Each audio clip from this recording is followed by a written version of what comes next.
Bienvenue à tout le monde, à tous ceux qui sont présents aujourd'hui et toutes celles évidemment. Et évidemment, un grand merci et un grand bienvenue sur Rain or Shine à Joachim et Alexandrine qui est derrière la caméra.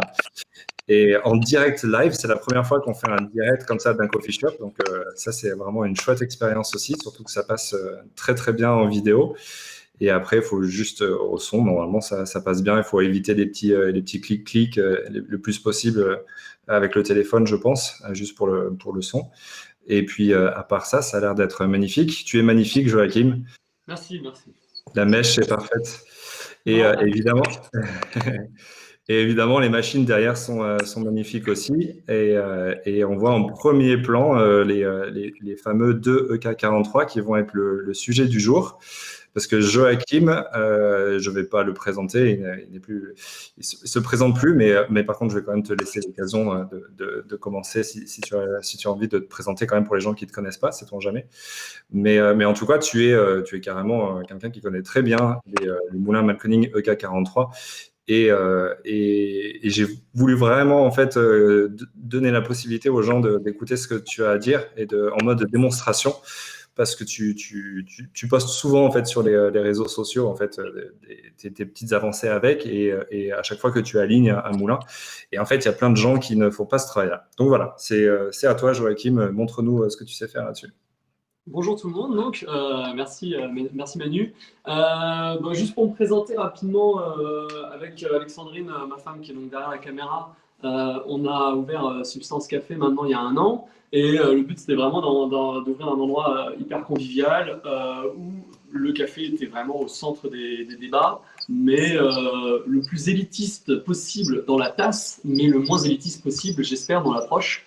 Et d'essayer d'être le plus ouvert et super, en mode super cool, mais sur une tasse, si possible, la plus parfaite possible. Et elle l'est jamais, tous les jours ça change. Et pour ça, on a besoin de matos. Alors, c'est la présentation la plus courte du monde, mais pour ça, on a besoin de bons matos et un matos qui marche bien. Et donc, aujourd'hui, tu m'as demandé de parler de l'ECA. Comme tu le disais tout à l'heure, c'est une chose que j'aime beaucoup travailler.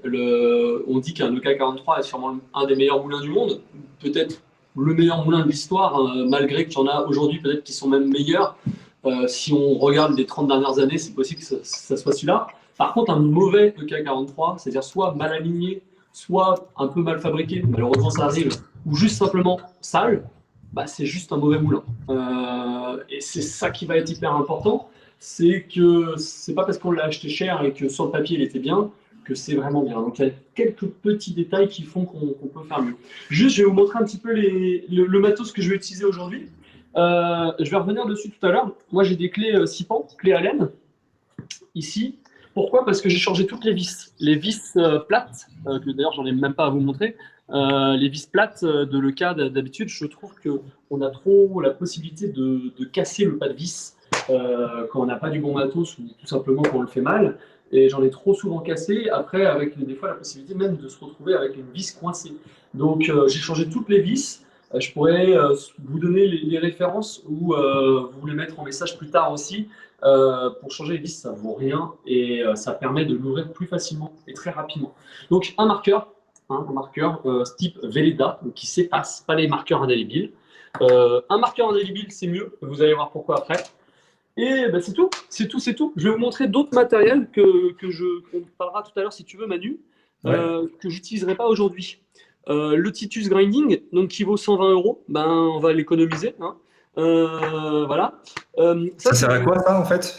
Alors, normalement, et je te le montrerai tout à l'heure quand je vais ouvrir le cas, mais normalement, en gros, ça permet, quand tu le mets comme ça, de venir toucher la meule, tu le fixes sur l'axe central, et tu peux savoir exactement au micron combien de décalage il va y avoir entre un côté de ta meule et l'autre côté. Ok. Et donc, grâce à ça, tu vas pouvoir donc aligner en mettant une petite cale sous la meule pour relever l'endroit qui serait légèrement en deçà par rapport au reste de la meule. Donc ça, Ok. c'est un outil qui est très bien, mais finalement, en fait, qui malheureusement va prendre un état statique du moulin. Ça veut dire quand le moulin ne marche pas. Mais nous, on moue du café quand un moulin marche. Donc ce qui va m'intéresser moi personnellement, c'est plutôt un état dynamique. Et pour ça, il y a le test du feutre. Bon, on va en reparler bien après. mais Ok. ça sera ça. Donc j'ai ces petits trucs-là. Tout à l'heure, si tu veux, on parlera un petit peu de différence de meule. J'ai une meule ici. Mhm. Et on parlera des différences de meule si tu as envie à la fin. Super. Et juste au passage, en fait, pour les utilisateurs qui sont présents en direct, tout en haut à droite, vous avez la possibilité vous avez fichier et en fait, Joachim a passé le manuel en fait avec tout le, comment t'appelles ça, la déconstruction en fait de l'EK. Vue éclatée. Vu éclaté. Vue éclatée, exactement. Donc, vous avez la possibilité de retrouver ce fichier PDF en haut à droite. Voilà, à toi. Ouais, alors, je pense que le mieux, c'est qu'on commence par déjà comment ouvrir un moulin. Alors là, ça va peut-être pas parler, je ne sais pas qui est en train de regarder, ça parlera peut-être, il y a des gens qui ont déjà souvent ouvert leur requin, mais il y a aussi des gens tout simplement qui ont peur d'ouvrir un requin, de par le fait de peut-être de ne pas arriver à le remonter, ou tout simplement de se dire, si je le remonte, mais que c'est moins bien. Bon, vu comment il est mis d'usine, il y a plus de chances de le remonter bien que moins bien. Hein, mais voilà. Alors, première chose importante, ça sert à rien de le filmer, bah, c'est juste le débrancher, on ne sait jamais. Alors, en toute franchise, des fois, je ne fais pas. Mais c'est pas bien. Et voilà, donc là, il ne marche plus. Donc, je parlais tout à l'heure, je ne sais pas si vous voyez bien, moi j'ai une clé 6 pans. On voit bien. Et au niveau de la vis, j'ai quelque chose qui donc est beaucoup plus simple. Quand je vais l'ouvrir, j'ai juste à faire ça. Clac. Pareil de l'autre côté. Donc, évidemment, il y a des moments où cette démonstration, bah, c'est un peu redondant. Ça veut dire qu'à chaque fois, on va ouvrir, fermer, ouvrir, fermer. Et bah, ça prend un peu de temps. Donc, Manu, à ce moment-là, tu nous feras des claquettes ou des choses comme ça, je ne sais pas. Comment tu sais, c'est ma spécialité. Je le sais, je le sais. Vous faites des choses bizarres dans le sud de la France. Ça y est, maintenant que je suis dans le sud, j'en prends plein la gueule. Ouais. Hop là. Donc, regardez. Tadam. Et là, vous allez savoir pourquoi. J'avais mis tellement de graisse que ça a collé un petit peu. Donc, ceci est juste la partie extérieure du moulin. Donc, vous voyez, ce qui est marrant, c'est cette chose-là en fait, je sais pas, ça va être difficile à voir parce que c'est vraiment de l'ordre micrométrique, mais en gros, bah, quand je vais moi de mon côté tourner ça, ça va plus ou moins appuyer sur cette chose-là. Et cette chose-là va appuyer sur ça et plus ou moins rapprocher les meules. Mhm. Donc, c'est pas bien compliqué. C'est un mécanisme vraiment de base. En gros, on appuie plus ou moins sur la meule. Donc là, ce que je suis en train de faire, je éloigne, j'ai juste pris. On peut essayer de tirer si on y arrive. On peut prendre un petit tournevis. Vous voyez, là, j'ai pris une cuillère. Je suis rentré à l'intérieur et Est-ce j'ai que tu peux juste, légèrement. Alexandrine, te reculer un tout petit peu? Hop là. Donc, Voilà. ceci est un moulin qui a été nettoyé il y a 5 jours. Donc, j'ai dû faire 10 cafés avec, en coarse grind, enfin pour V60, en gros. Donc, on peut voir qu'il est quand même pas très très propre, mais pas très sale non plus, parce que c'est vraiment superficiel. Donc, c'est pas mal. Si vous avez ça quand vous l'ouvrez, c'est qu'il est quand même assez propre. Moi, là, personnellement, je sais pas ce qu'on l'ouvre, hein, sinon, nettoyer une fois par mois, c'est amplement suffisant. Alors, ça dépend de votre style de mouture, etc. Mais si vous faites attention aussi à mettre du café toujours le même, enfin toujours le même. Euh, c'est vrai que si on met du dark roast dedans parce qu'il y a un client qui a voulu vous faire tester un truc, moi personnellement je fais pas. J'ai un client qui me sort un dark roast, je lui dis je suis vraiment désolé, mais au pire j'ai un commandant de thé et je le fais pour lui faire plaisir. Mais sinon, après, là, il faudra vraiment que je nettoie mes moulins parce qu'on va pas être sur le même nombre d'huile qui va être mis à l'intérieur. Et puis, ça risque d'être un petit peu agaçant pour le reste de la journée pour mes autres cafés, quoi. Ouais. Donc, regardez. Première petite chose à savoir, ceci est la clavette. La Donc, clavette. ouais, alors je ne me rappelle plus du nom en anglais. En français, on dit une clavette. En gros, c'est cette petite chose qui va, quand on rentre à l'intérieur d'ici, ceci est l'axe moteur. Et donc, quand l'axe moteur tourne, s'il n'y avait pas cette clavette pour juste entraîner, c'est vraiment tout bête, hein, avant c'était de l'aluminium, ça cassait souvent. Maintenant, ils ont fait c'est un alliage, alors je pourrais pas vous dire ce que c'est, et ça casse un peu moins. Bah là, la clavette, comme ça, elle vient ici, elle vient se poser là, et en gros, elle vient actionner toute ma meule, puisque tout simplement, bah, parce qu'en fait, sinon, il n'y a rien qui s'est juste mis à l'intérieur, il n'y a rien qui fait que ça pourrait tourner. Ça va Donc, l'entraîner. voilà, exactement. Moi, petite astuce qui est très importante, ma clavette, je ne sais pas si on voit, mais elle est rayée. Oui. Je lui ai mis des gros coups de rap, je sais pas comment on dit, là, de rap pour, Une lime? de lime. Je lui ai mis des gros coups de lime. Alors, j'ai fait deux choses en fait. Quand on a un EK43S, malheureusement, ils ont fait une petite bêtise. La clavette ici est trop haute. Ce qui fait que, au lieu que ça soit tout ceci qui touche la partie où vous faites, où vous faites le choix du setting, c'est juste les deux petits bords qui touchent. D'accord. Et forcément, bah, ça va. Je n'aurai pas de test à vous montrer ou d'études scientifiques, mais d'un point de vue théorique, ce n'est pas possible. Mécaniquement, ce n'est pas possible d'être en espèce d'équilibre sur deux points, alors que c'est créé normalement pour être sur tout. Pourquoi je dis que c'est une erreur? C'est parce que sur l'ancien EK43, il n'y avait pas cette erreur-là, parce que ceci était légèrement plus haut. Et donc, il n'y avait pas cette erreur, et on se retrouvait avec une clavette qui était dedans. Donc moi, ce que j'ai fait, c'est que j'ai limé la clavette ici et ici, juste pour que quand vous fassiez ça, elle ne dépasse pas. D'accord. Donc, idéalement, il faut que ça soit vraiment exactement au même niveau. Exactement. Si c'est possible de le faire, faites-le. Et après, si vous avez peur de la casser ou quoi, bah, faites-le pas. Et donc, pourquoi je l'ai rayée? Parce que comme ça, elle reste bien dedans et elle ne bouge pas. Parce que sinon, elle a tendance à un petit peu bouger. Et c'est ça que souvent, c'est souvent cette petite chose qui fait qu'on entend, au lieu que le cas tourne comme ça fait un petit peu. Ah ouais, bah, je crois que je pourrais le faire directement si j'allumais le mien, ça le fait souvent. Ouais. Voilà, normalement, le bruit de le cas, c'est celui que vous avez entendu. C'est un peu sourd, mais ça doit pas faire un bruit. Ça doit être très, très beau, très harmonieux. Ouais, Là, tu viens déjà de répondre à une question que j'avais sur le K43. Pourquoi il fait pas tout le temps le même bruit quand je l'allume? Ok. Alors, quand il fait pas tout le temps le même bruit, en général, c'est que la clavette s'est légèrement déplacée. Et donc, comme il s'est légèrement déplacé, je pense, mais c'est une théorie, que la meule, de manière évidemment microscopique, ça se dit pas du tout, fait légèrement ça. Ok. Tu vois? Donc voilà. Je viens de m'apercevoir que je n'avais pas noté dans quel sens je l'avais prise. Donc ça, c'est voilà, ça c'est cadeau. Si c'est bon. Donc, regardez, un truc tout bête, parce que sinon, c'est un truc où on peut se tromper. Quand vous faites un alignement ou pas, d'ailleurs, faites toujours ça. Vous prenez un feutre indélébile, mais vraiment indélébile cette fois-ci, et vous allez. Alors, si vous touchez pas la vis, vous pouvez faire ça. Parce que là, c'est une vis. Donc, si vous enlevez la vis, évidemment, vous enlevez le point de repère.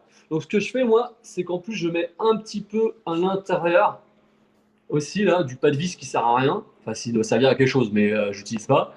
Et hop là. Voilà. Donc là, c'est en bleu. Et de l'autre côté, sur le même montant, je fais pareil. Alors, pourquoi c'est important de faire ça? Parce que, malheureusement, comme je disais tout à l'heure, ce moulin, il est bien, mais il n'est pas parfait. Et donc, il est possible que le moulin soit pas exactement aligné de la même manière si vous le mettez à 180 degrés par Ok. rapport à ça.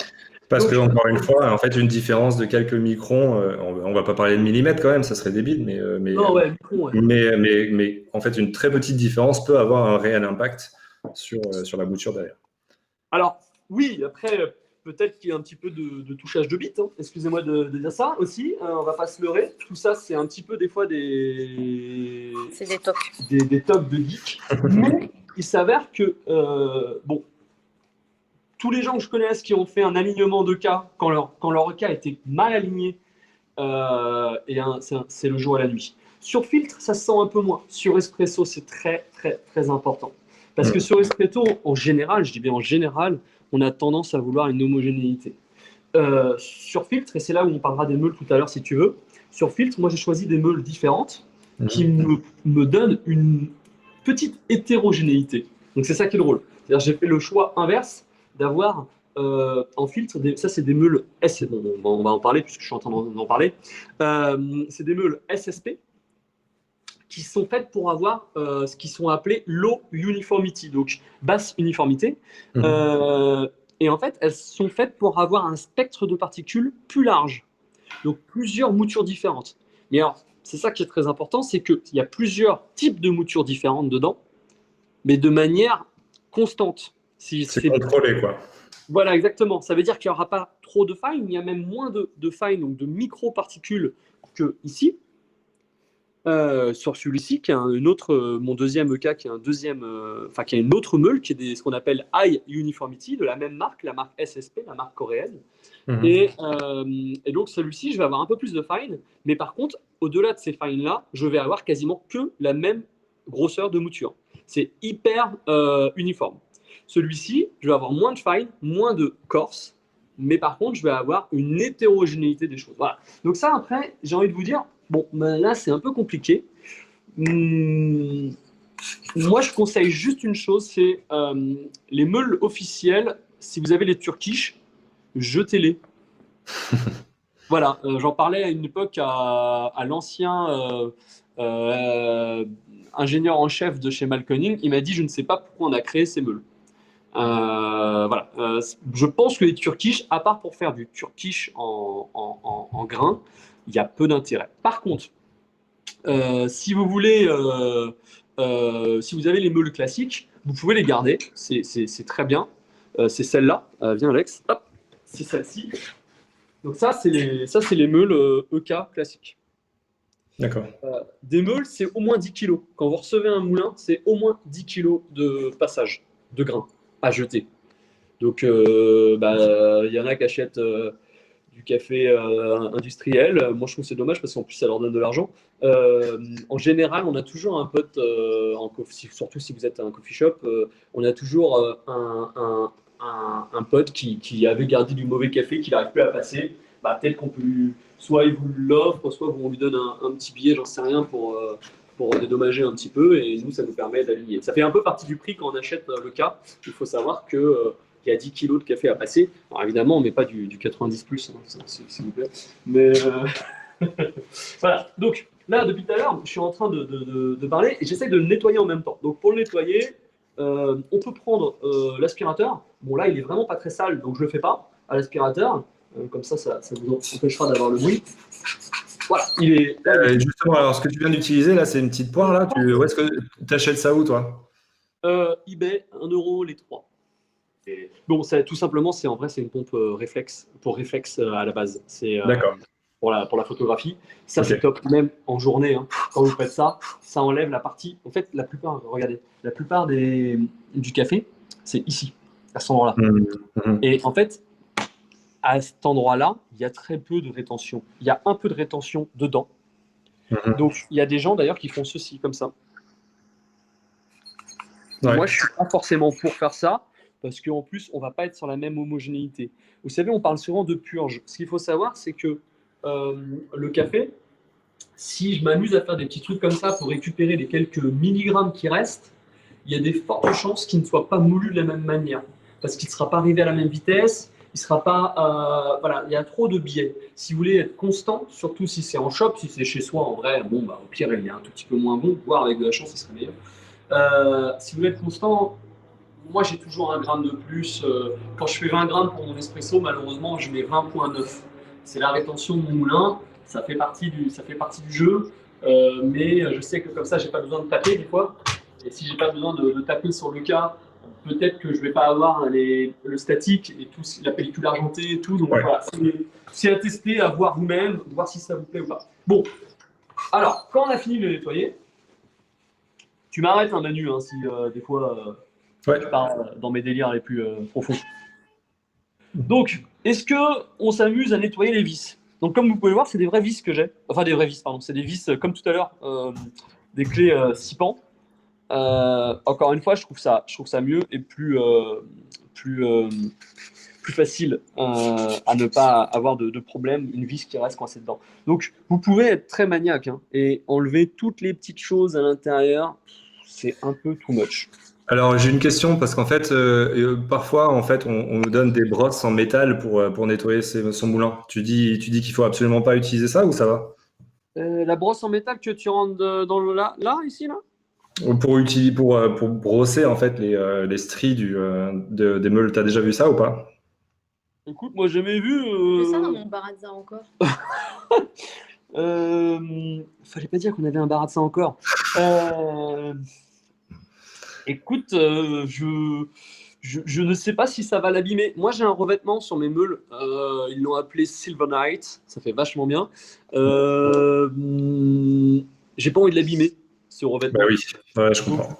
j'utiliserai pas du métal personnellement. Ouais. Mais bon, voilà. Je pense qu'on peut. Voilà. Et je préfère prendre 2 minutes de plus et pas avoir. D'ailleurs, si. En vrai, j'avais déjà compté à l'époque combien de temps je faisais pour nettoyer, juste nettoyer, pas aligner un moulin. Je mets 8 minutes en allant un peu vite. Donc, sans parler. Donc, tu sais, on devrait faire des concours comme pour les Ferrari et tout. Ouais. Pour les Formule 1. Donc voilà, regarde. Là, je suis en train de faire pareil. Hop, j'enlève bien. Encore une fois, est-ce qu'on se prend la tête à enlever là-dedans, sachant que dans quelques secondes, vous allez en remettre. Et que ça, c'est figé. Donc en vrai, bon, si c'est juste un nettoyage rapide, vous n'êtes pas forcément obligé. Après, si vous voulez les démonter, bah, de toute façon, vous allez être obligé de nettoyer parfaitement. Parce que quand on démonte Eh cette oui. partie-là pour soit changer la meule, soit ce qu'on va faire tout à l'heure, mettre des cales pour l'aligner, quand on démonte ça, malheureusement, il faut que ça soit parfait, qu'il n'y ait pas un poil de fesse. Hein, voilà. Donc, Parce qu'une fois que tu vas le remettre, en fait, s'il y a quelque chose au milieu, ça va. Enfin, voilà. exactement, ça fait, bah, j'imagine qu'un petit grain de café, c'est malheureusement plus gros que n'importe quelle cale qu'on pourrait mettre. Donc, Emma- voilà. Emmanuel demande si tu as le format des vis, diamètre, longueur. C'est possible que ça soit dans le fichier PDF que tu as fourni? Alors oui, ça sera dans le fichier PDF, c'est sûr et certain. Sinon, pour vous donner une idée, les petites vis, tu vois, moi je les ai pris en inox à l'intérieur. C'est pas forcément la meilleure idée. C'est un ami à moi, Marc, pour pas le citer, qui a un problème avec l'acier et il veut tout que ce soit en inox. Donc il m'avait fait acheter ça à l'époque, mais en inox c'est un peu souple. Donc si on fait souvent l'alignement, on peut les péter. Donc, bon, ou alors vous en achetez beaucoup plus. De toute façon, les frais de port vous coûteront plus cher que les vis. Donc, vous voyez, là, donc c'est l'inox et le diamètre, c'est du M5 x 10. Et ça, c'est pour les petites à l'intérieur pour les meules. Et l'autre, j'ai un trou de mémoire, je vais pas me tromper, je crois que c'est M2 40 ou M2 20. Donc, tu vois, je préfère pas te dire de bêtises. Mais, tu vois, regarde, pour te donner une idée, celle que j'ai, je sais pas si vous voyez, là, c'est un peu compliqué. Non, on voit bien. Enfin, on voit pas à l'intérieur ce qui a marqué et tout ça, mais. Ah ouais, tiens, bah si, je peux te le dire peut-être, c'est peut-être écrit. Non, ça serait trop simple. Écoute, c'est écrit dans le plan et je te le mettrai en commentaire parce que là, j'ai Ok. pas la pochette de celle-là. Je suis désolé, Ok. j'ai laissé à la maison. Voilà. Donc, si c'est juste pour nettoyer le cas, bon, bah là, en vrai, c'est fini. On le fera tout à l'heure. Je vais pas le refaire maintenant pour pas trop graisser, mais normalement, c'est bien de mettre un petit peu de graisse, ce qu'on appelle graisse blanche, qu'on peut trouver un peu partout. C'est de la graisse mécanique, mais pour possiblement contact alimentaire. Donc, en général, je mets juste de la graisse ici. Je le referai tout à l'heure. Je mets juste de la graisse ici, un petit peu, pour que la clavette elle soit bien placée, bien graissée. On peut en mettre un peu à l'intérieur. En vrai, ça sert peu. Il y en a qui en mettent derrière au fond là. Bon, là, je trouve que ça touche un peu le café et ça sert pas à grand chose. Donc, moi, j'en mets pas trop. Voilà. Ok. Donc là, maintenant, eh ben, on va commencer à vouloir savoir si votre moulin il est aligné ou pas. Donc, parce qu'avant d'aligner un moulin, il faut vérifier qu'il le soit. Donc, quand vous faites ça, il faut vraiment qu'il y ait absolument plus de grains de café sur les parties en contact, etc. Sinon, bah, ça va absolument tout fausser, en fait, comme on disait tout à l'heure. Donc, ça, c'est très important. Voilà. Voilà. Donc là, on est prêt. Voilà. Bon, bah, maintenant, on va devoir utiliser ce qui nous a coûté le plus cher, le marqueur. Donc, alors, je ne sais pas si ça se voit bien parce que j'ai pris un marqueur noir. Est-ce que vous voyez bien comment c'est fait ou pas? On voit très bien, ouais. Ok. Donc, ça sert à rien de rentrer à l'intérieur. Pourquoi? Parce que de toute façon, il n'y a que l'extérieur qui va toucher. Donc, hop. D'accord. Mais j'essaye quand même qu'il y ait une bonne couche de marqueur pour pas qu'il y ait de faux positifs. J'entends ça à la télé tous les jours, donc je le dis aussi. Attention d'être intelligent. Hop. Voilà. On y va. Tu vois. Donc, avec la lumière, on voit pas bien, mais là, il y a du marqueur absolument partout. Non, on voit, on voit. Ok, super. Donc, je remets la clavette qui s'est barrée. Et en fait, il y a une petite astuce, c'est qu'on peut faire les deux en même temps. Donc, Les deux pareil, meules, tu veux dire. Ouais. ouais, les deux meules. Donc, on y va. Donc, pourquoi on met du marqueur? Parce qu'en Et fait, oui, quand on va c'est pas. faire l'étape d'après, c'est-à-dire faire toucher les meules extrêmement légèrement, exactement comme quand on fait ce qu'on appelle le zéro. D'ailleurs, bon, je le ferai rapidement tout à l'heure, mais ça c'est quelque chose on a vraiment beaucoup de tutos très très très simples pour faire le zéro, mais je vous montrerai quand même. Et quand on va faire, en fait, en gros, on va faire le zéro, on va faire toucher les meules, et quand on va faire toucher les meules, d'un point de vue mécanique pur, vu que c'est juste un stylo Velleda, le marqueur va s'effacer aux endroits où la meule a touché. Alors, on ne va pas forcément rentrer sur les pourquoi ça, exactement ça s'efface ou pas. Ce qui est génial, c'est que la meule fixe et la meule mobile s'alignent toutes seules. Ça veut dire que s'alignent toutes seules. C'est-à-dire que quand j'aligne la meule mobile, je n'ai pas besoin de changer l'alignement de la fixe. Si la fixe est alignée, la fixe est alignée. C'est-à-dire que la fixe doit être alignée par rapport à son axe. Et comme la meule mobile est sur l'axe, il me suffit après d'aligner la mobile. C'est peut-être un peu rapide ce que j'ai dit. Est-ce que ça va? Est-ce que tu peux le répéter une deuxième fois, juste pour être sûr? Ouais. Donc je disais, en fait, il n'y a pas de, comment dire, il n'y a pas quelque chose qui fait que tu vas être obligé à chaque fois que tu fais un alignement d'une des deux meules, de rechanger tout. C'est-à-dire quand ta fixe est alignée, comme tu as aligné ta fixe par rapport à l'axe central, même si ta mobile n'est pas alignée, au moment où tu raligneras la mobile, tu ne seras pas obligé de revérifier l'alignement de la fixe. Si la fixe est alignée, elle est alignée. Si la mobile est alignée, elle est alignée. En fait, on aligne par rapport à l'axe central, pas forcément par rapport à l'autre. Et à la fin, quand les deux sont alignés par rapport à l'axe central, le tout est aligné. Elles sont alignées. La référence, c'est vraiment l'axe. Voilà. Enfin, c'est vraiment Parce que l'axe. sinon, ça voudrait dire que si ce n'était pas comme ça, il faudrait aligner une puis vérifier l'autre. Ce serait impossible. Ouais. Ok. Donc, ouais, comme Alexandre dit, la référence, ça restera toujours l'axe et après, on aligne par rapport à l'axe. Voilà. Moi, je dis mes mots et vous, en ingénieur et chercheur, vous les transférez avec des vraies paroles. Bon, là, je referme. Et là, vous allez voir, c'est le moment relou de l'alignement.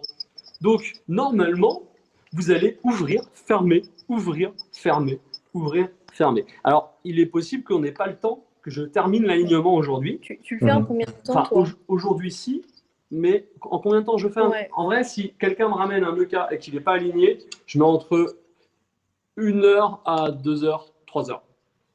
Quand même. Ah oui, quand même, oui, c'est sûr. Ouais. Donc là on n'aura pas le temps. Ouais. Plusieurs fois l'alignement à 10 heures alors que les clients étaient possiblement là. Ce n'est pas une bonne idée. Vous suez des fesses après. C'est pas bien. Il ne faut pas faire ça. Si vous aimez Donc là, suer des fesses, tu sers à fond? Alors, ça c'est intéressant. Si tu as un tournevis avec vis plate, de toute façon, tu n'as absolument aucun couple, aucune puissance. Donc, bon, j'ai envie de te dire, tu n'arriveras pas à serrer fort. Si par contre, tu as ce genre de choses, il faut faire attention parce qu'on peut aller très fort. Ouais. Donc, moi, ma technique, qui était la technique que m'avait donnée Titus, c'est une technique de faire pouce et doigt. Tu vois, pouce et doigt comme ça. Donc, comme ça, je ne vais pas trop fort parce que je suis limité par ma propre force en fait. Alors que si je mets la main entière, là, c'est le bras qui travaille. Et donc, ça va être beaucoup plus puissant. Et voilà. Le mieux, en vrai, c'est le tournevis dynamométrique. Ça coûte pas si cher. Je sais pas pourquoi j'en ai pas. Et ça vous permet, vous mettez le couple qui est nécessaire. Si je dis pas de bêtises, ce serait 3 ou 4, pas plus. Pas plus. Newton, mètre, c'est ça, en couple. Bon, c'est quand même mieux. Mais bon, sinon, vous faites comme moi. Tac. Tu appelles ça un tournevis dynamométrique, c'est ça? Dynamométrique. En gros, quand ça a arrêté, quand la force qu'on veut est atteinte, il s'arrête. Ok. À 2,50 €. Très important. Je viens de refermer. Mais je ne sais pas si j'ai pas refermé comme un trou de balle. Donc, le plus important, c'est ne jamais renvoyer comment s'appelle le courant alors que je suis vers zéro. Parce qu'imaginez, j'ai plus serré que la première fois ou je sais pas quoi, je peux tout casser. Donc quand c'est comme ça, je desserre énormément mon EK. Je me mets à 16. Comme ça, il n'y a pas de problème. Alors, Voilà, je l'ai rebranché, on y va. C'est à ce moment-là où tout pète en direct. Donc là, c'est un bon bruit déjà. Donc j'y vais tranquillement. Je sais qu'en vrai, mon zéro, il va être vers zéro. J'y vais. Tout doucement, quand j'arrive vers zéro. Vous entendez? Oui. Voilà, ça suffit. Pas besoin de faire plus. Plus vous allez faire le bruit, plus vous allez marquer ce bruit, plus vous allez serrer fort. Vous n'allez pas abîmer vos meules. Mais enfin, si vous le faites trop fort, vous allez abîmer vos meules. Mais plus vous faites fort, et malheureusement, plus vous allez effacer le marqueur. Le but, c'est d'être le plus précis possible. Donc, il faut toucher le moins possible pour que votre alignement soit le plus bas en termes de précision. Enfin, le plus haut en termes de précision. Le plus bas en termes de distance. Voilà. Donc, qu'est-ce qu'on fait? On réouvre. Et avant. C'est là où je dois faire des claquettes, alors. Excuse-moi? C'est là où je dois faire des claquettes. Tu le vois pas, mais il le fait. Ouais, c'est ça. C'est ça. Hop là. Et là, vous vous rendez bien compte que je n'ai pas encore touché, je n'ai pas dévissé les meules. Donc là, j'ai juste nettoyé le moulin. Alors, comme on parle, ça prend plus de temps qu'en vrai. Hein. Mais j'ai juste nettoyé le moulin et passé un coup de marqueur. Et là, en général, à ce moment-là, quand c'est la première fois, on prie. Même si on ne croit pas en Dieu, on prie. Et pour essayer d'avoir un moulin qui est aligné. En fait, si je comprends bien, tu es vraiment dans un processus itératif où Bah quoi? Non, mais où tu vérifies où tu en es et après tu vas aligner et revérifier. Et c'est pour ça que tu Exactement. enchaînes C'est pour ça que c'est insupportable. l'ouverture et fermeture. Et c'est là où, en vrai, l'outil de Titus dont je vous ai montré tout à l'heure, qui est là, lui permet d'être moins dans quelque chose d'itératif, puisque là, on a une précision qui est directement visible, en fait. Malheureusement, elle ne marche que pour la meule fixe. Oui. Et c'est pas si simple. Donc, moi, je trouve que c'est un achat qui peut quand même, en vrai, être évité. Donc, là. Juste une petite question. En fait, Adrien demande pourquoi tu n'utilises pas une visseuse électrique, mais c'est aussi peut-être parce que tu n'as pas envie de trop forcer. Alors, si la visseuse est dynamométrique, il a raison, je devrais utiliser ça. Si la visseuse est non dynamométrique, moi je trouve ça. Je sais pas. Si je connais son couple et que c'est le couple que je désire, pourquoi pas. Mais si elle est dynamométrique, Adrien a raison.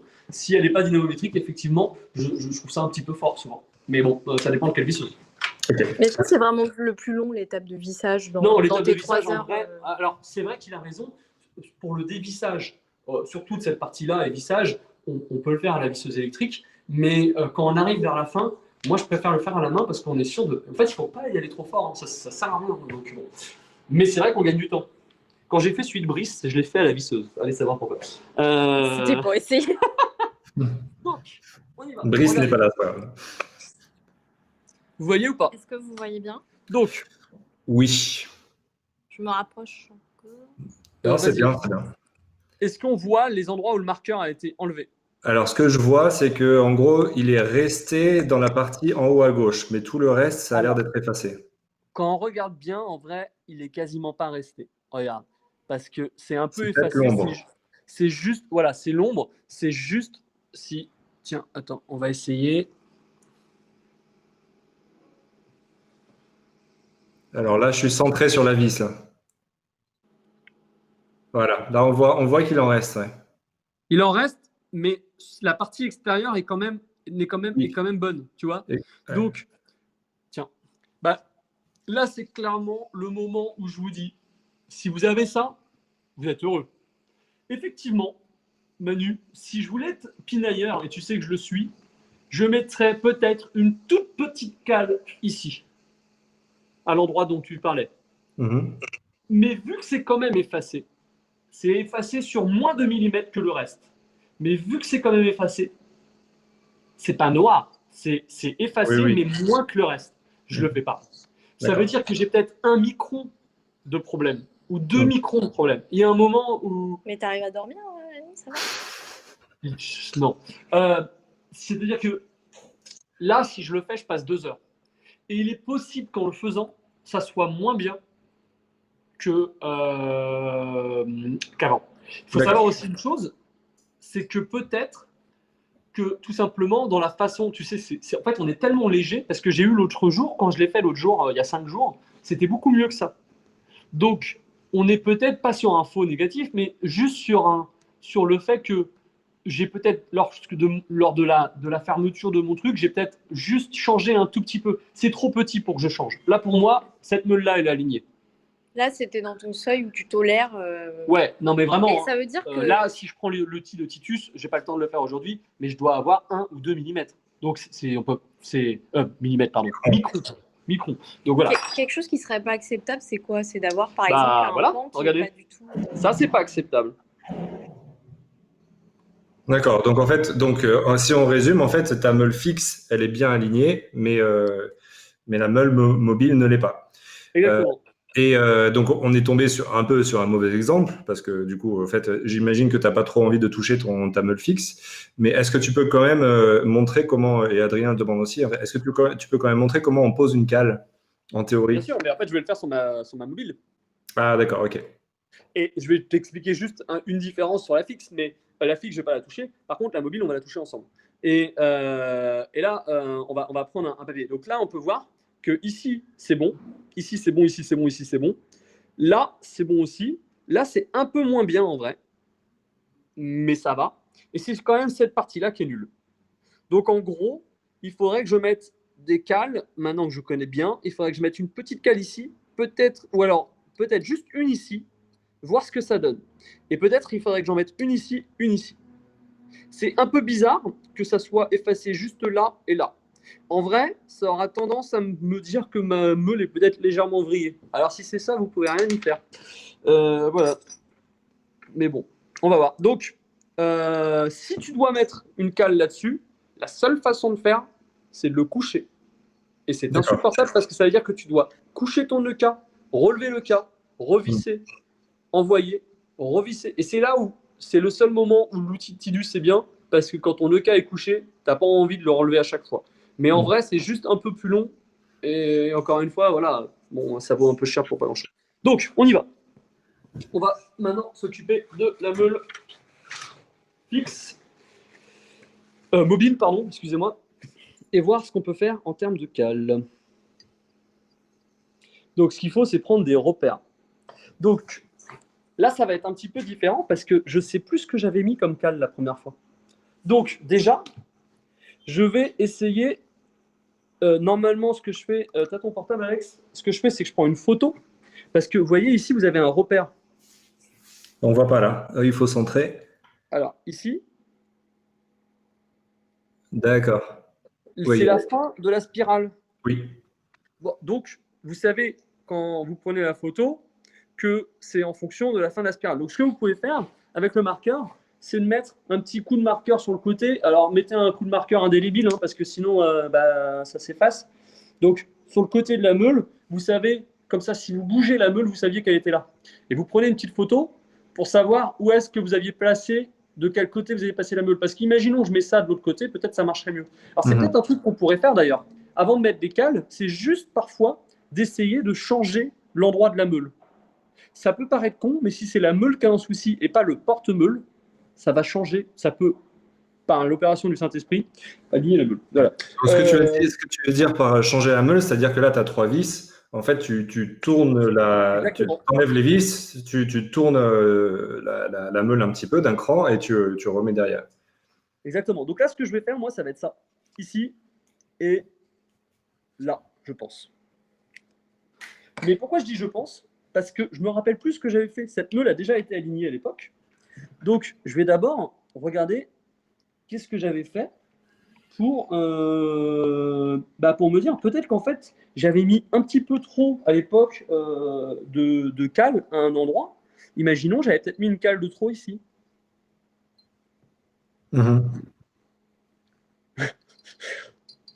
N'hésitez pas à me dire. Hein. Et alors, comment ça se fait que tu as à le faire régulièrement? Parce que mon moulin était neuf et que mes meules étaient neuves aussi. Et donc, il est possible qu'il y ait une petite différence entre le moment comment ça s'appelle, où tu as fait, tu sais aussi tout ce qui est, pardon, je me concentre en même temps, j'ai un peu du mal. Tout ce qui est, tu sais, quand tu mets du 10 kg de café dedans, il est possible que tu aies besoin de, enfin, qu'il y ait un petit changement à ce niveau-là.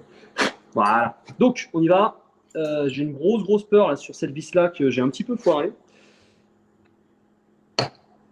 Ouh, vous voyez, quand je vous parlais de vis en inox, il ne faut pas mettre. Là, je suis en train de me faire un peu peur, je vous le dis. Parce que cette vis-là, en direct, ça va être marrant si je l'ai foiré. Donc là, c'est là où c'est important de bien enlever l'intérieur du pas de vis pour avoir les outils qui rentrent le plus profondément du pas de vis possible. Parce que sinon, Ouais. Ce que tu disais avec la vis en inox, c'est qu'en fait, tu risques d'abîmer le pas de le pas de vis. vis. Ouais. Et là, ça devient difficile de dévisser. Voilà. C'est Là, bon, on je est pense rassuré. ouais. Donc là, c'est bon. Celle-là, je la jette direct. J'essaye même pas de la remettre. C'est pour ça que quand vous achetez des vis, achetez-en le quadruple de ce que vous voulez. Hein. Encore une fois, une vis, ça doit être 10 centimes. Donc, hop. Voilà, la deuxième. Et là. Alors, bien sûr, j'avais serré comme une mule. C'est là aussi, pour la meule, là, le dynamométrique, c'est très intéressant.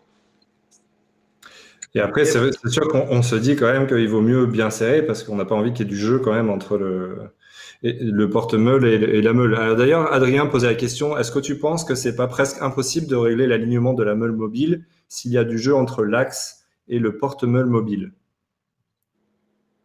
Si ça a du sens, tu Mais vois. non, je ne crois pas qu'il y ait du jeu entre l'axe. Et à ce moment-là, j'ai envie de te dire s'il y en a. Alors, je ne voulais pas forcément en parler aujourd'hui. Il y a une technique quand j'ai envoyé la photo de l'intervention d'aujourd'hui, j'ai un Allemand qui m'a envoyé une publication qu'il a faite il y a moins d'un mois, comme quoi il s'ennuie tout autant que nous en confinement, et où lui, il va checker un alignement dynamique de l'entièreté de son EK. Alors, on pourrait en reparler, ça va prendre du temps. En gros, ce qu'il fait, c'est qu'il vérifie le 0 pendant qu'il marche, avec le 0, donc le 0 pendant qu'il marche, avec le 0 à la main. Ça veut dire qu'il va essayer d'amener les meules qui se touchent à la main, et il va voir combien de crans sur ta roue, ça fait la différence entre le moment le 0 fixe ou le 0 dynamique, le 0 statique ou le 0 dynamique. Et ça donnerait, je dis bien ça donnerait, on va dire, les problèmes, enfin la tolérance mécanique de ton EK par rapport à un autre. Bon, on en reparlera. Hein. On en reparlera. Voilà, alors on y va. Je vais enlever ça. Alors il y a toujours un petit peu de... C'est toujours un petit peu collé. Bah, c'est très collé. Juste, j'arrive. Parce que, en fait, je ne veux pas trop forcer ou le mettre à l'envers ou quoi, parce que le but, c'est de voir où étaient les cales avant. Si vous n'avez pas de cale, vous en foutez. Si vous n'avez pas de cale... Et on ne peut pas le faire briller comme un porc, quoi. De quoi? On Non, n'a pas envie de là, faire. j'ai pas envie. Si vous n'avez pas de cale, vous y allez et il n'y a aucun souci. Vous l'enlevez, juste vous checkez bien où c'était et comme ça, on y va après. Bon, Donc là, tu utilises quoi là? c'est parce que j'ai pas de tournevis sur la main, mais tu utilises juste un truc pour essayer de. Attends. C'est à force de me laver les mains, j'ai mal aux doigts. Voilà. Putain, mais il est vraiment, vraiment serré. Voilà, ça va être pas mal. Encore une fois, hein, c'est vraiment parce que je veux pas. Je veux bien voir où sont les cales que ça me prend autant de. Tout ça, c'est parce qu'il y a du café séché. Comme quoi. Ça Voilà. passe partout. Hein. Le café, c'est sale. On y va? Allez, Donc, suspense. regardez, vous avez mis des cales. Bon, D'accord. Ça ressemble à ça. Voilà. Alors, il y a plusieurs façons. Soit vous achetez des papiers en inox d'une taille que vous connaissez. Ça coûte un peu cher sur Amazon, sur tout ça, mais c'est bien parce que vous connaissez la taille au micron près. Donc, vous avez des tailles vous avez des tailles qui vont être. En général, moi, je trouve que la meilleure des tailles, c'est le 0,03. 0,03 microns. Bah, millimètres. Millimètres. Donc 3 microns, si je dis pas de bêtises. Tout à fait. Donc ça c'est bien. 0,03. En fait, 0,03 0,003. souvent du papier d'aluminium. en général, dans le commerce, le papier d'aluminium fait 0,03. Donc, quand vous mettez une feuille de papier d'aluminium, souvent, c'est ça. La plupart des gens qui n'ont pas... En fait, moi, j'avais des cales quand j'ai acheté le truc de Titus. Donc, la plupart des gens qui n'ont pas des cales comme ça, utilisent du papier d'aluminium, tout simplement. Attends, on va juste vérifier là, la taille pour être sûr de Donc, dire quelque regardez. chose de bien. Tac, tac, Il y a un tac. truc qui est marrant, c'est vous vous rappelez, je vous avais dit que ici et ici, j'allais mettre des cales. Et en fait, j'en avais déjà. Ce qui prouve que c'est bien ici le problème. Par contre, là et là, c'est le seul endroit où c'était très très marqué, rappelez-vous. Peut-être que ces cales que j'ai mises, d'ailleurs, quand je le touche, alors là, vous ne savez pas, mais quand je le touche, c'est quand même assez épais. Là, j'ai mis une cale qui était trop épaisse. Et l'autre qui est ici, donc je pense que j'ai trop... Et celle-là, elle ne sert à rien, je ne sais pas pourquoi j'ai mis celle-là. En fait, je crois que j'ai trop compensé la dernière fois. Ouais. Et peut-être pour telle ou telle raison, j'ai un monsieur qui voulait laver mes carreaux. Peut-être pour cette raison, aujourd'hui, j'ai un déséquilibre. Donc c'est pour ça quand on fait un alignement, il faut parfois vérifier un mois après que tout s'était bien passé. Parce que aussi, si vous faites l'alignement, vous en avez pour 3 heures, à la fin des 3 heures, des fois, vous ne voyez plus très clair. Donc ça peut être intéressant aussi de se dire, oula, allez, je reviens dessus. Donc là, je vais les enlever pour bien nettoyer. Donc hop. Je reviens juste sur la taille, hein. En fait, soit c'est 3 microns, à ce moment-là, c'est 0,003 mm, ou alors c'est 0,03 mm, 0,031, et ça ferait 30 microns. Ça, c'est juste Adrien qui revient là-dessus, mais il a raison. Donc, Faudrait juste, donc c'est combien alors? à vérifier, en fait. Mais c'est soit 3 microns, soit 30 microns, en fait. Mais bon, après, j'imagine. Non, ce qui est sûr, c'est que c'est 3. Tu mets. Non, tu mets pas un.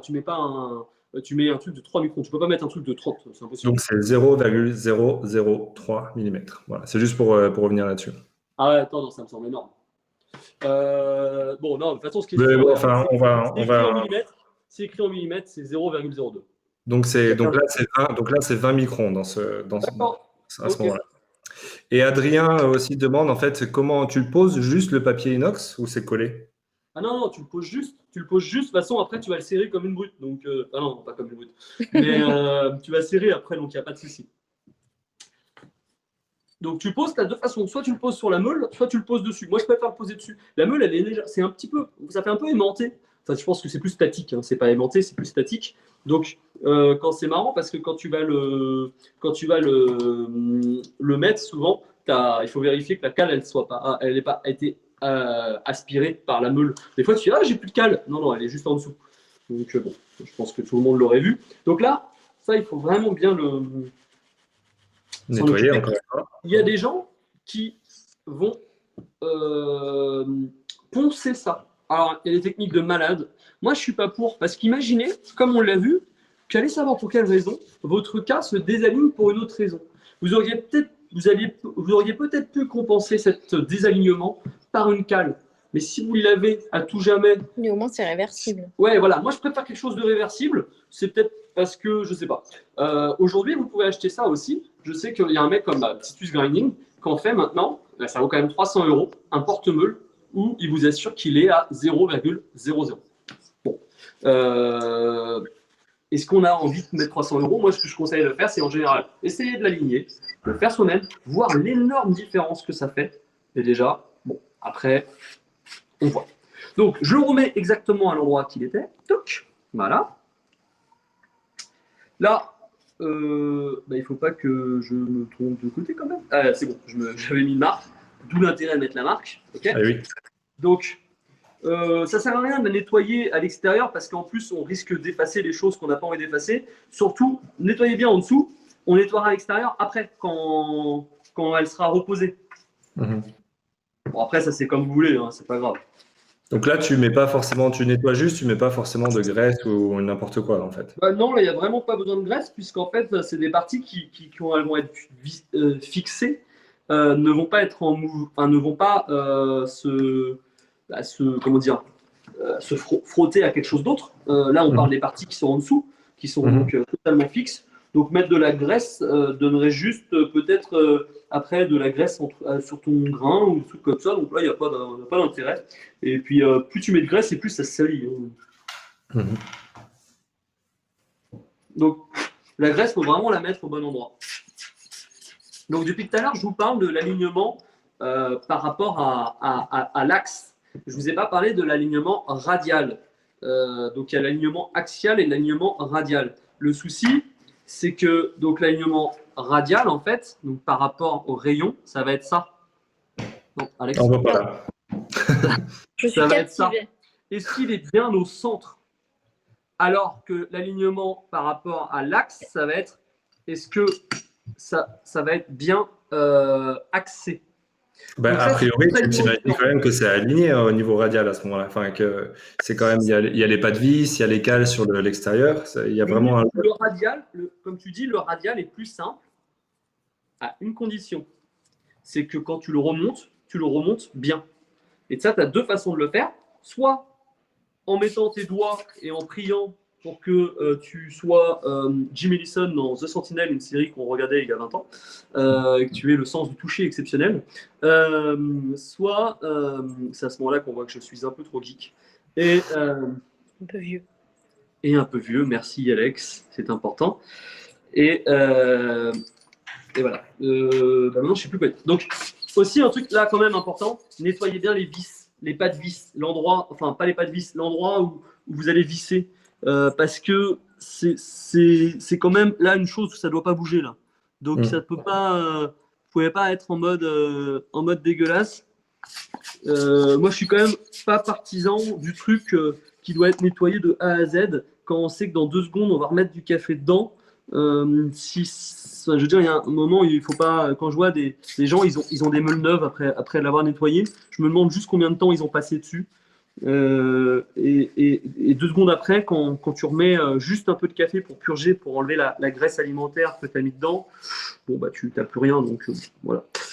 Alors, on y va. Et là, là c'est de l'expérience.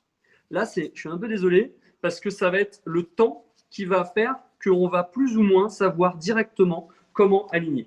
Donc, je vous rappelle, ici et ici, j'avais un problème. Ici et ici, c'était très, très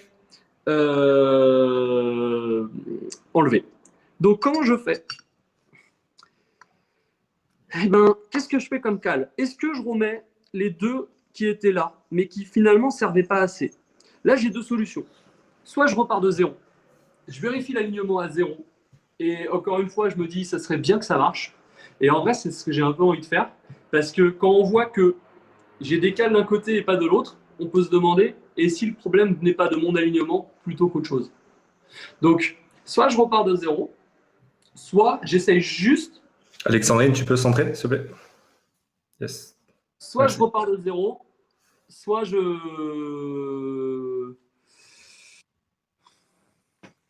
vais repartir de zéro. On va essayer sans cale. Je sais pas. T'en penses quoi, Manu? Moi, tu sais, là-dessus, je te fais une extrême confiance, mais vraiment juste là-dessus. Hein. Ouais, sur le reste, non? Non. D'accord. Merci, Manu. Ça fait chaud le cœur. Donc, de toute façon, c'est pas grave. Que j'ai des cales ou pas, ça change rien. On est bien d'accord. Quand vous avez mis la petite cale à l'endroit où vous pensez, donc si, imaginons, je ne repartais pas de zéro, j'aurais laissé ces cales-là et j'aurais mis juste ici une cale un peu moins grosse parce qu'à cet endroit-là, ça avait trop touché. J'aurais pu aussi mettre plus de cales ici, mais le but, c'est pas une surenchère de cales, ça sert à rien. Donc, le but, c'est moins il y a de cales, mieux c'est, puisqu'en fait, on va être proche de la surface de contact et donc potentiellement, pour moi, plus juste. Donc, regardez. Cette vis-là, j'ai eu un peu peur, je vais l'acheter, d'accord? Ouais. Donc vous voyez, c'est là où finalement, je ne sais pas si on peut déborder un petit peu sur l'heure prévue, Manu. Oui, je pense que là, ça vaut le coup. Ouais. C'est bien la première fois qu'on me dit ça. Alors tiens, d'ailleurs, je crois que le boulon que j'étais en train de mettre, c'était pas en inox. Je vais mettre la même, juste par... Donc acheter en autre chose que de l'inox, s'il vous plaît. Ça vous évitera de faire les mêmes problèmes que moi. En acier, alors, c'est ça, hein, en gros. Il y a d'autres choses qui existent?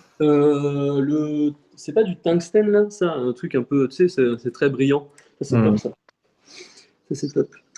Et puis en vrai, le contact, tu as vu, très vite, c'est recouvert par. C'est vite recouvert comment ça s'appelle, la meule. Le café, pardon, excuse-moi.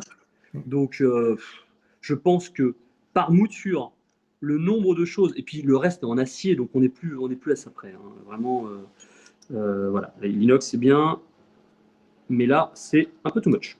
Donc, là, je ne vais pas visser complètement. Alors, ce que je suis en train de faire, vous n'êtes pas obligé de le faire. Encore une fois, vous pouvez juste sentir avec le doigt et essayer de le centrer le mieux possible. Moi, j'ai une petite chose comme ça. Je vais vous le montrer. Comme ça, vous allez voir. Normalement, c'est le numéro 25 de mémoire. Donc, Alors, qu'est-ce que c'est, ça? Comment tu appelles ça? C'est quoi, ouais? Alors, ça s'appelle des gauges. Des gauges. Oui, des gauges. C'est un mot français. Je ne sais pas ce que ça veut dire. C'est un autre nom en anglais. Si quelqu'un l'a sur le forum, parce que des fois on en trouve plus. Donc ça, c'est des gauges. Et les gauges, eh ben, ça permet, en fait, tu as plein de numéros différents qui sont donc des tailles. Et ça te permet, ça c'est très très bien pour la fixe. Pour la fixe, c'est très très bien. Viens voir Alex. Parce que ça va te permettre de mettre 3 gauges à peu près de manière équidistante. Une là et une là.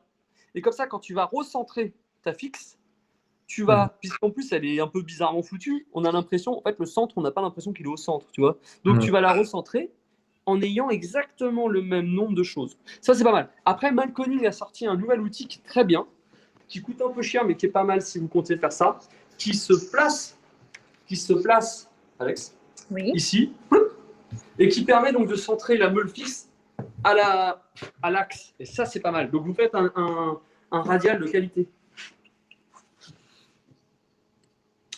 Je sais pas si ça va, mais moi je me suis fatigué moi-même à expliquer tout ça là. Pourtant, tu es habitué à parler toute la journée, non? Merci. C'est fou de ma gueule. Hop là, vous voyez? Donc là, normalement, bah, c'est quand même plutôt bien fait. Donc là, je peux visser tranquillou. Parce que je me dis que je dois être à peu près. Je dis bien à peu près parce qu'en plus, je m'aperçois que non. Hop, voilà. Il faut bien enfoncer, sinon ça ne marche pas. Donc, hop, voilà. Voilà. Là, ils sont tous les trois. Alors, c'est un peu le bordel. Donc là, vous serrez doucement. D'ailleurs, ça, c'est un truc tout bête, hein, mais quand on serre l'un après l'autre. On serre doucement, et après, on y va un peu plus fort. Encore une fois, hein, le tournevis dynamométrique, à ce moment-là, il est quand même pas plus mal. Moi, j'ai un peu l'habitude, ce qui ne veut pas dire que c'est bien, hein, mais j'ai un peu l'habitude, donc je me permets de ne pas l'avoir acheté. Une bonne fois pour toutes, je crois que je vais y aller. Voilà, donc encore une fois, voilà. Donc pas trop fort, faites attention. On y va. Pareil, hein, deux doigts et un pouce. Ça donne un bras de levier. Comme ça, vous mettez la même force, toujours la même force. Vous êtes sûr que la force que vous allez appliquer est la même pour tout. Donc, quand vous n'avez plus de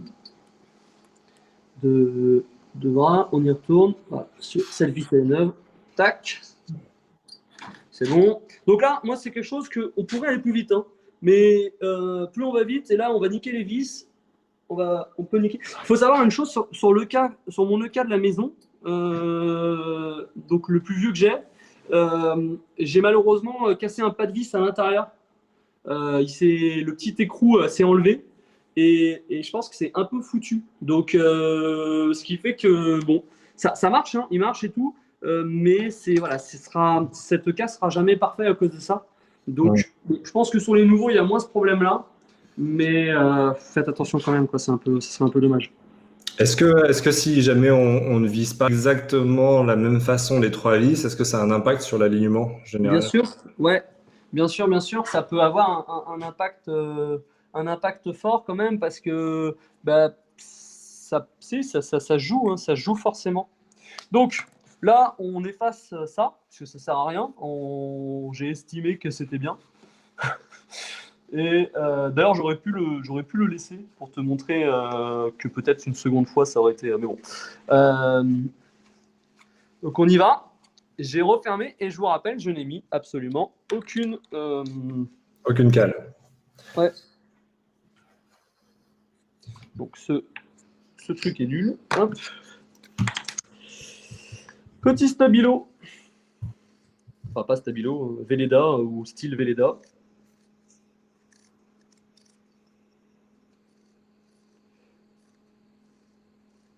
Il y avait un truc important aussi que je voulais dire. Par exemple, quand vous achetez des vis comme ça, il est important d'avoir des outils de qualité. Moi, j'ai ça. C'est des clés Allen Facom. Je ne fais pas de la marque pour Facom. Il y en a d'autres qui sont quasiment aussi bien. Ça coûte 10 balles ou 20 balles de plus que des trucs achetés sur eBay. Mais sur ça, ça reste à vie après.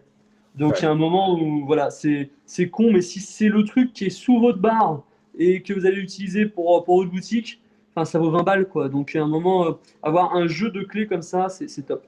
Après, vous pouvez aussi utiliser des Torx, hein, mais là, tout coûte cher. Mais les Torx, c'est ce qu'il y a de mieux. Des vis Torx, là, c'est top du top.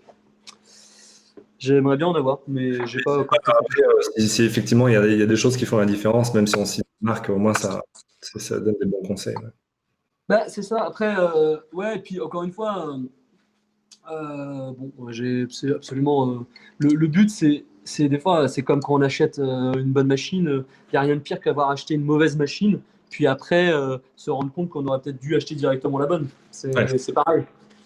Alors des fois, on peut pas tout acheter, mais là, je parle de 20 euros. Je parle pas de. Exact. Voilà. Je parle pas de 10 000 ou 15 000. Voilà. Hop là. Donc j'ai remis.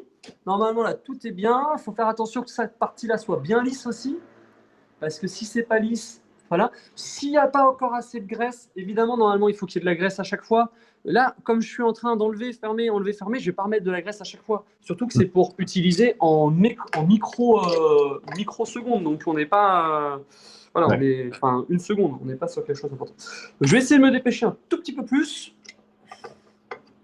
Donc, après, vous avez compris, en fait, malheureusement, c'est du tâtonnement. C'est-à-dire, j'enlève, je remets, j'enlève, je remets.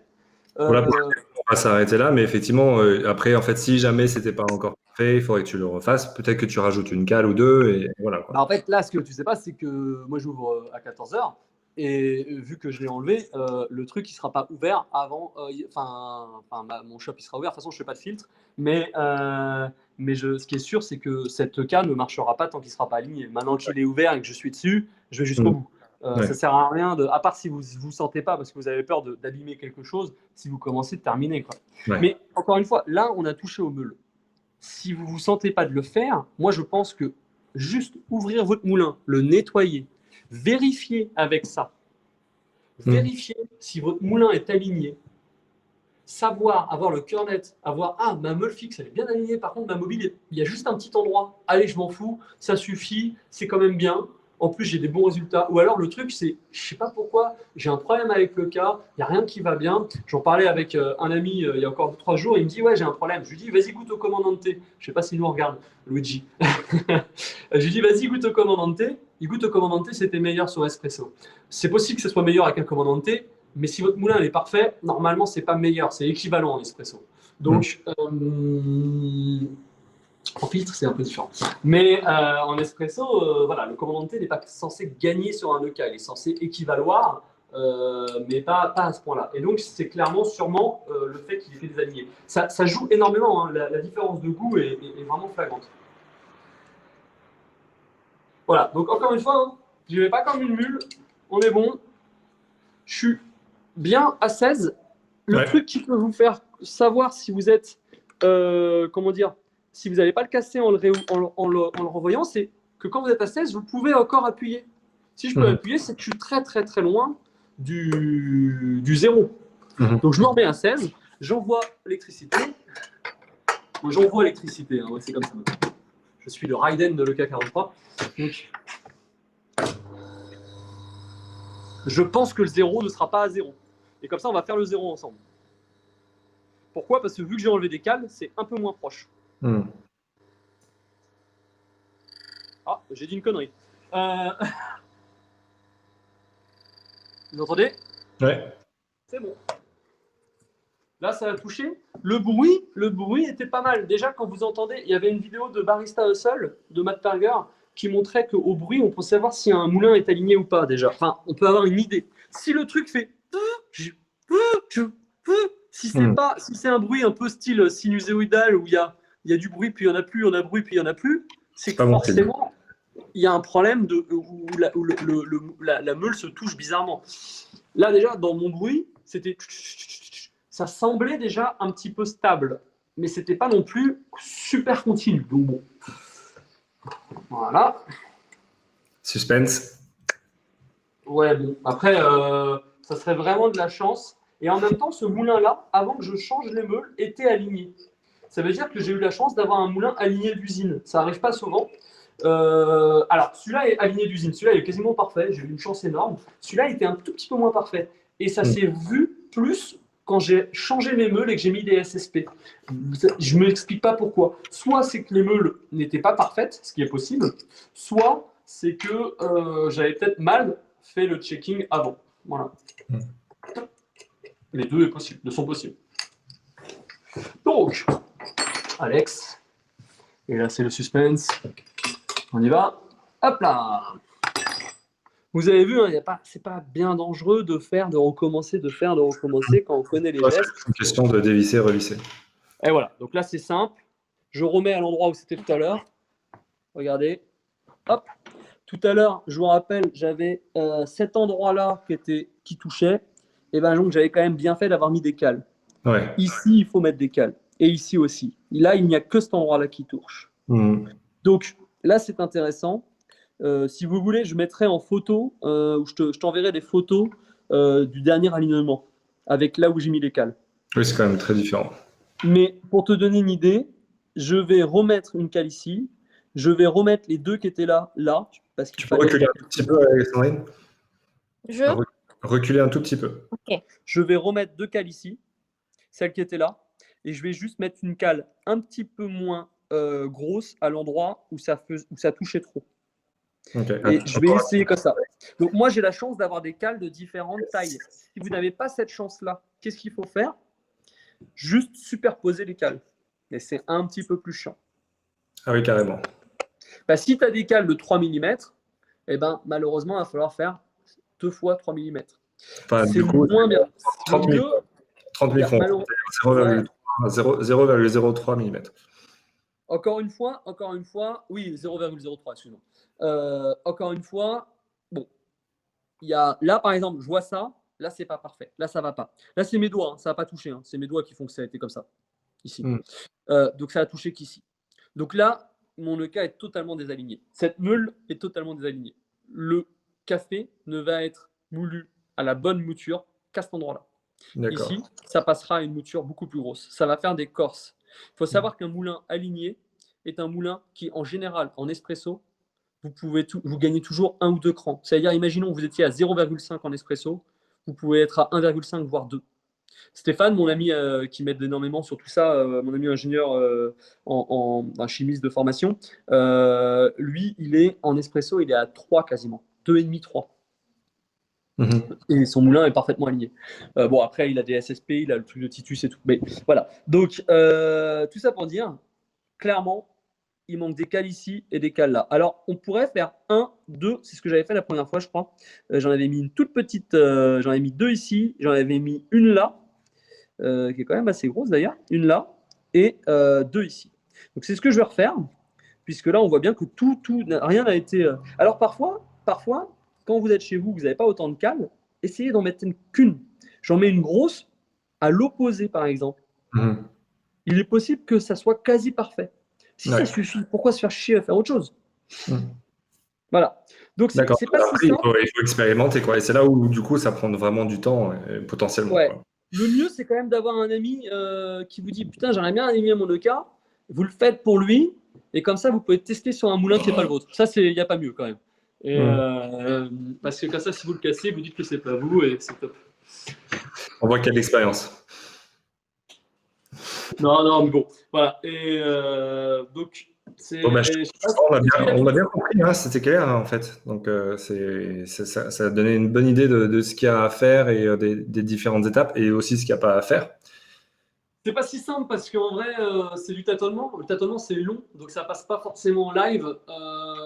tu te rends compte que j'ai dû aligner une quinzaine de cas différents, et pourtant, bah, c'est pas une science exacte. Je sais pas exactement combien de millimètres il faut que je mette. Là, je vais remettre les cales à peu près comme elles étaient. Je vais imaginer d'en changer une, et je suis pas du tout sûr que ça ira. Donc, je te dirais combien de tests il a fallu que je fasse. Ouais. Avec l'expérience, peut-être que le prochain est bon. Peut-être que j'en ai pour 3 encore. Ah ouais, c'est ça. Ouais, mais je suis désolé, du coup, on t'a fait. Dis-moi qu'il avait quand même besoin d'être réaligné, comme ça, au moins je sais que. Franchement, là, quand l'autre jour je l'ai nettoyé et que j'ai vu ça, comme disait Alex, j'avais du mal à dormir, donc c'était pas possible. Et en vrai, j'avais pas le temps, mais j'allais réaligner parce que j'avais dit que j'allais le réaligner dans le mois. Mais c'est un toc. Et comme non, parce qu'en vrai, il y a quand même une vraie différence de goût. Ça aurait été mon moulin espresso, j'aurais même pas passé 1 heure sans qu'il le soit. C'est-à-dire que là, c'est parce que c'est mon moulin filtre. Déjà, je fais pas de filtre en ce moment. Je fais que quelques espressos par-ci par-là. Mais comme c'est mon moulin filtre, la précision, c'est pas qu'elle est moins importante, c'est que là, on est quand même sur du très, très, très haut niveau de précision, hein, quand même. Donc, en vrai, ce que tu as vu au moment où je l'ai enlevé, c'était quand même pas mal. C'est bien. Mais c'est pas suffisant. En vrai, il faut au moins 75% du stylo qui soit enlevé. Moi, je vous conseille, si vous n'avez pas 75% du stylo qui est enlevé, réaligner. C'est pour ça que ma fixe, elle avait 100% dans le tour, et elle avait à peu près 90% de très bien aligné et juste 10% de mal aligné, tu vois, ou allez, 80% de mal aligné, mais dans ces mal alignés, c'était quand même enlevé. Ça, je le fais pas. Mais si vous avez par exemple un endroit là, comme ici, qui est noir de chez noir, là, c'est que ça n'a pas touché. Là, c'est problématique. Là, j'ai quand même mis des cales l'autre fois de 0,06, je crois. 0,06, ça commence à faire. Ça peut donner des vraies différences après pour vous. Des vraies différences en termes de goût quand même. Il y avait des petites questions ou pas, je sais pas, sur autre chose que ça. Adrien demande si tu as testé l'impact de l'alignement justement de manière scientifique. Moi, je l'ai pas fait. Socratic Coffee l'a fait. Socratique.